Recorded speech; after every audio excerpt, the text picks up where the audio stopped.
میرا دکھ یہ ہے، آپ کا دکھ یہ ہے کہ ہم نے اس امت کو زوال میں دیکھا، ہم نے کشمیر میں ذبح ہوتی مائیں بہنیں اور بیٹے دیکھے، روہنگیا کے اندر مسلمانوں کی نسل کشی ہوتے دیکھی، ہم نے فلسطین کے اندر لہو بہتا ہوا دیکھا، درد ہی درد پھیل گیا۔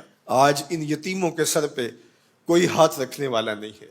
3 مارچ 1924 کو ہم یتیم ہو گئے تھے، سلطنت عثمانیہ ٹوٹ گئی تھی، ورنہ شرق سے لے کر غرب تک، شمال سے لے کر جنوب تک مسلمانوں کا تسلط، اور لوگ ڈرتے تھے اگر خلیفہ نے اعلان جہاد کر دیا تو پھر تمہیں پوری دنیا میں چھپنے کی جگہ نہیں ملے گی۔ یتیم جانتے تھے ہمارے سر پہ کوئی کھڑا ہے، بیوائیں اپنے آپ کو بے آسرا نہیں سمجھتی تھی، بوڑھے سمجھتے تھے کہ ہمارا آسرا یہ لاٹھی ہی نہیں، کچھ دنیا میں بیٹھا ہوا خلیفہ بھی ہے۔ لیکن پھر دنیا کے 3 بر اعظموں پہ پھیلی ہوئی سلطنت صرف دنیا کے 3% حصے پہ سمٹ گئی، اور آج 56-57 اسلامی ملکوں کے اندر ہم تقسیم ہیں، اور اس تقسیم کا نتیجہ ہماری ہوا اکھڑ گئی۔ خلافت کی مرکزیت ہمارے پاس موجود نہ رہی۔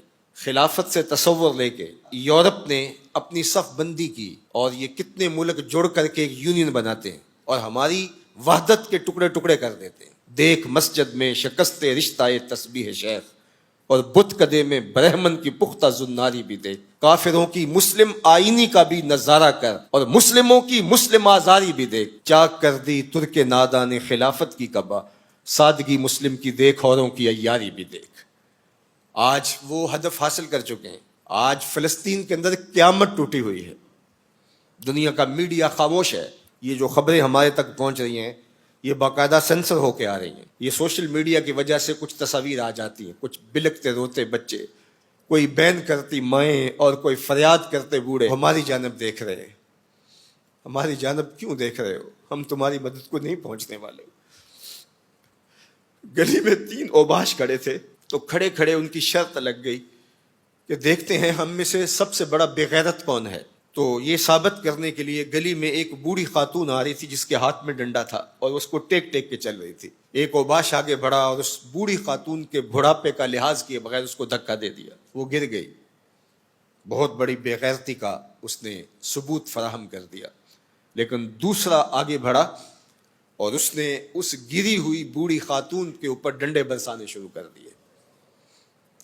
اب تیسرے کی باری تھی، لیکن وہ ساکت کھڑا تھا، اور وہ بوڑھی خاتون تھوڑا سا سنبھلی اور اس نوجوان کو کہتی ہے تو سب سے بڑا بے غیرت ہے۔ تو ان 2 نوجوانوں نے پوچھا کہ کارنامے تو ہم نے سر انجام دیے، اور سب سے بڑے بے غیرت کی ڈگری تم لے گئے ہو، اور یہ بھی تمہیں کہہ رہی ہے۔ کہا تم نہیں جانتے یہ خاتون میری ماں لگتی ہے۔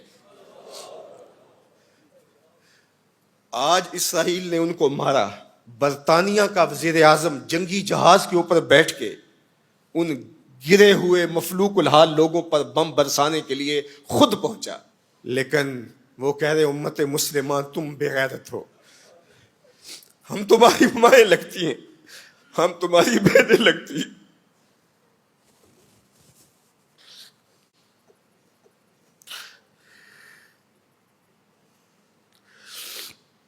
ہم تمہاری بیٹیاں لگتی ہیں۔ ایک یہودی ایک پردہ دار خاتون کے اوپر شراب پھینکتا ہے اور باقی آوازیں کستے ہیں، لیکن وہ دیکھ رہی ہے ایڑیاں اٹھا اٹھا کے امت مسلمہ کی طرف۔ تمہاری مدد کو میری بہنوں کوئی پہنچنے والا نہیں ہے۔ یہ 56-57 اسلامی ملکوں کی فوجیں کرتب دکھانے کے لیے ہیں۔ ہمارے میزائل سسٹم، ہمارے اسلحہ جات، ہمارے ٹینک، ہماری توپیں، ہمارا ایٹم بم تمہارے کام نہیں آئے گا، تمہیں مرنا پڑے گا، سسک سسک کے مرنا پڑے گا۔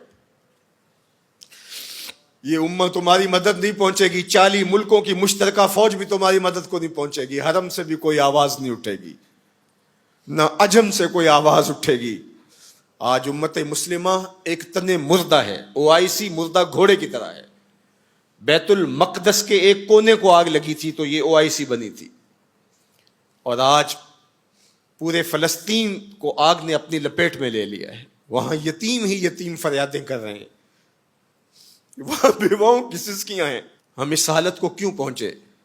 اس لیے کہ ہم نے قرآن کو چھوڑ دیا۔ نہ ہماری عدالت میں قرآن ہے، نہ ہماری معاشرت میں قرآن ہے، نہ ہماری معیشت میں قرآن ہے، نہ ہمارے مقننہ میں قرآن ہے، آج قرآن صرف 2 جلدوں میں بند کر کے ہمارے طاق پہ سجا ہوا ہے. یہ نظام حیات تھا. ہم آج تک اسی برطانوی قانون پر جی رہے ہیں. ہم قرآن کا ضابطہ نہیں لا سکے.